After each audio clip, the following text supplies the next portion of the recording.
Selon Ramban, dès le début de la création, le premier mot Bereshit contenait potentiellement toutes les créations et les créatures futures et tous les événements ultérieurs qui se produiraient.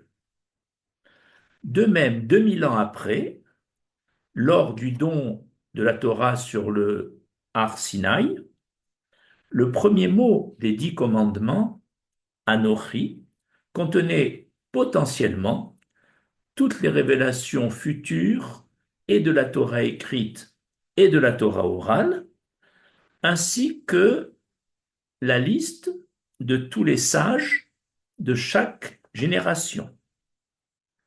Ainsi, le mot Bereshit et le mot Anochi contenaient toutes les informations compactées qui devaient se décompacter au cours du temps. Et la question qu'on peut se poser, c'est pourquoi l'Éternel a-t-il jugé important de déterminer les divers sages de chaque génération? C'est parce que leur présence est primordiale pour nous dans chaque génération, comme on va le montrer dans ce cours. Ce cours se compose de 4 parties. Première partie, pourquoi doit-on faire confiance aux paroles de nos sages?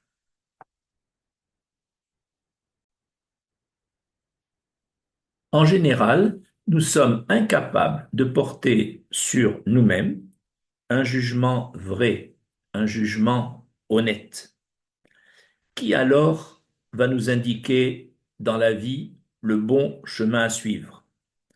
Dans sa bonté, l'Éternel a placé des sages de Torah dans notre génération qui, par la clarté de leur vision et leur juste appréciation de toute situation, pourront nous aider à trouver le bon chemin.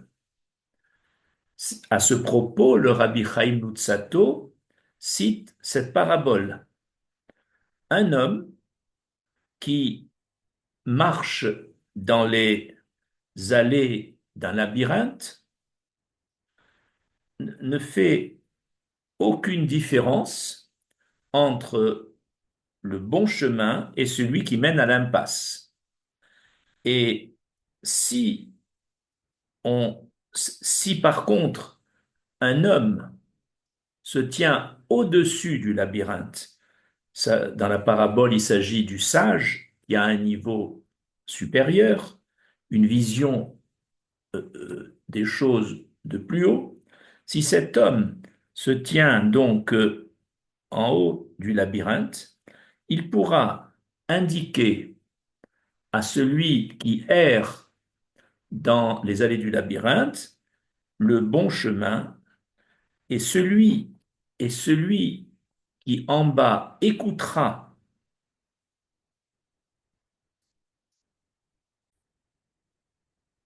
et lui fera confiance, eh bien, prendra donc le bon chemin et atteindra son but. Et celui qui ne veut pas l'écouter et qui veut se fier qu'à lui-même, incité par son mauvais penchant, eh bien, ira vers l'impasse et n'atteindra pas le but de sa vie.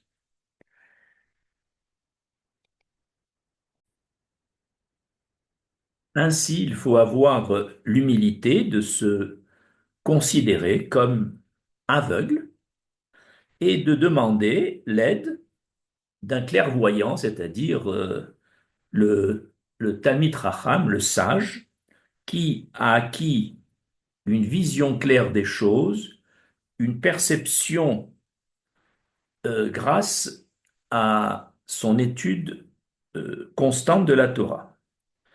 Et cette démarche de faire confiance aux sages est évidemment contrarié par le mauvais penchant, le Yetzer Hara, qui va dire à l'homme, tu es assez grand, tu es assez intelligent pour conduire toi-même ta vie.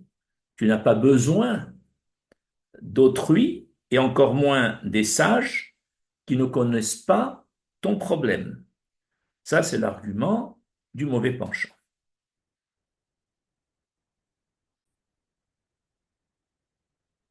C'est parce que la Torah est une Torah de vérité, Torah Emet, que nos sages qui l'ont étudiée pourront avoir le pouvoir de nous guider. Combien Hachem est bon de nous avoir donné des sages capables de nous libérer de nos préjugés et de nous élever au-dessus des mesquineries pour voir le monde à travers le prisme de la Torah, donc à travers le vrai. C'est pourquoi la Torah, c'est pourquoi chacun de nous doit faire confiance aux sages de la Torah. Ça s'appelle Emunat Chachamim. Deuxième partie de ce cours, comment comprendre qu'il faut obéir et faire confiance à nos sages, même s'ils disent que la droite est la gauche et vice-versa. La Torah nous prescrit dans la paracha Shoftim, donc dans le Sefer Devarim, au chapitre 17, verset 11, Lo tasur minadavar asher yagidu lecha yamin usmol. Tu ne t'écarteras pas de ce que les sages te disent, ni à droite, ni à gauche. Rachi explique l'expression ni à droite, ni à gauche. Il dit qu'il convient de faire confiance aux sages et d'obéir à ce qu'ils disent, même s'ils t'affirment que ce que tu crois toi être la droite est pour eux la gauche, et vice-versa. En effet, l'homme doit être convaincu que sa perception des événements est, est insignifiante par rapport à celle de nos sages qui, eux, sont inspirés par la présence divine. Il est donc probable que ce que l'homme voit de ses propres yeux et il n'est que imagination et illusion suscitée souvent par son mauvais penchant, alors que les sages ont une perception de la vérité et c'est pourquoi ce que nous pensons être la droite, si nos sages disent que c'est la gauche, on doit les écouter. Nous allons illustrer cela par les événements décrits dans la Megillat Esther.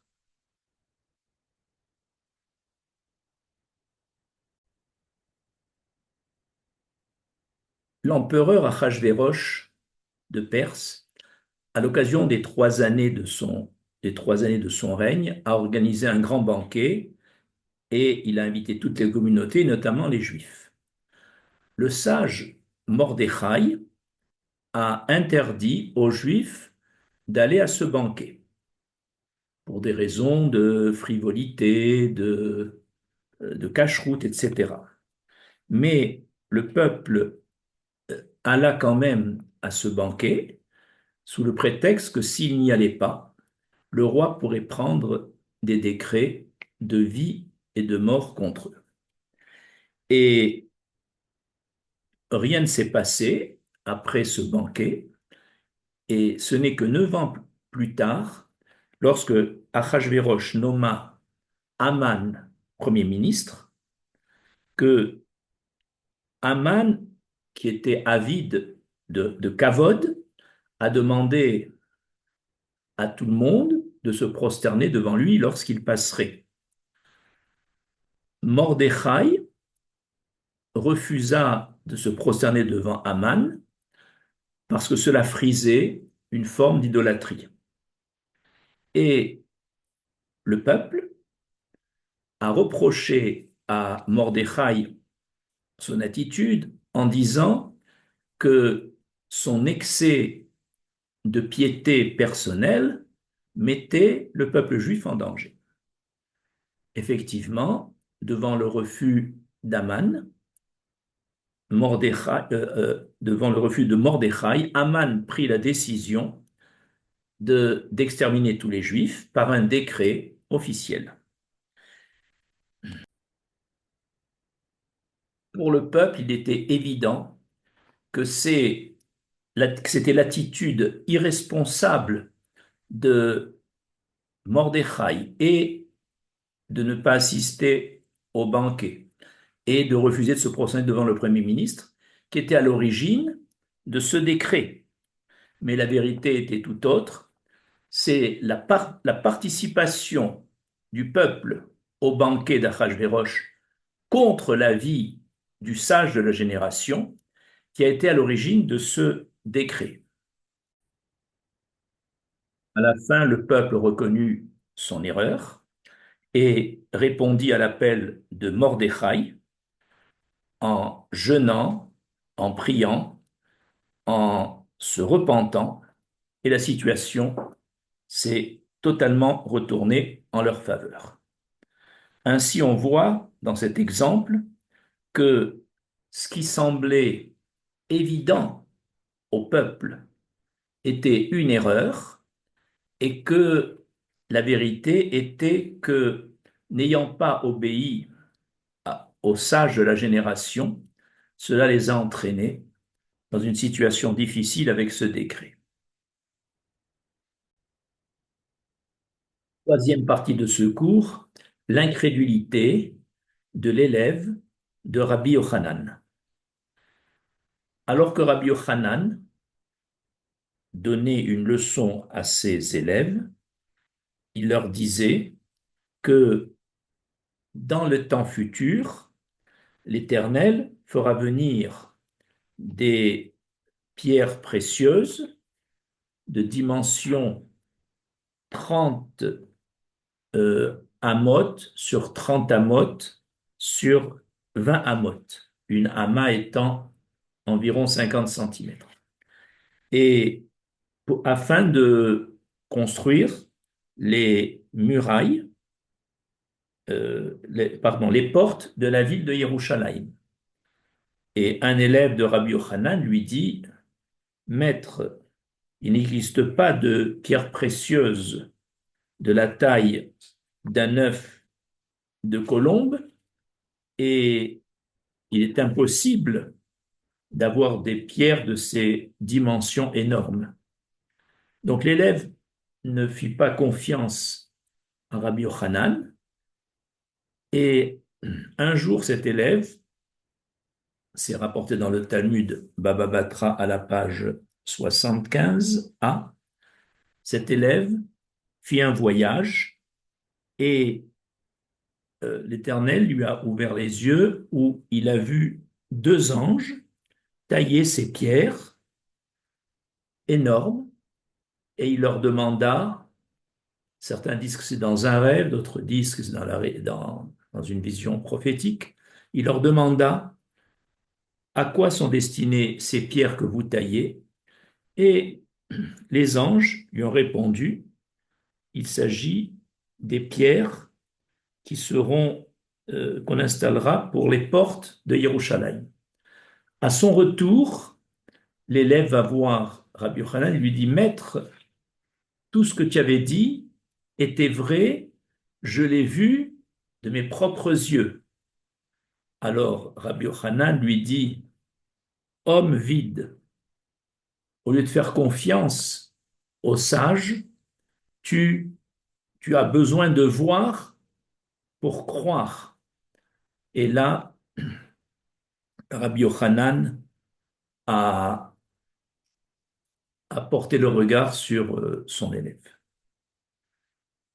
Nous arrivons à la quatrième partie de ce cours.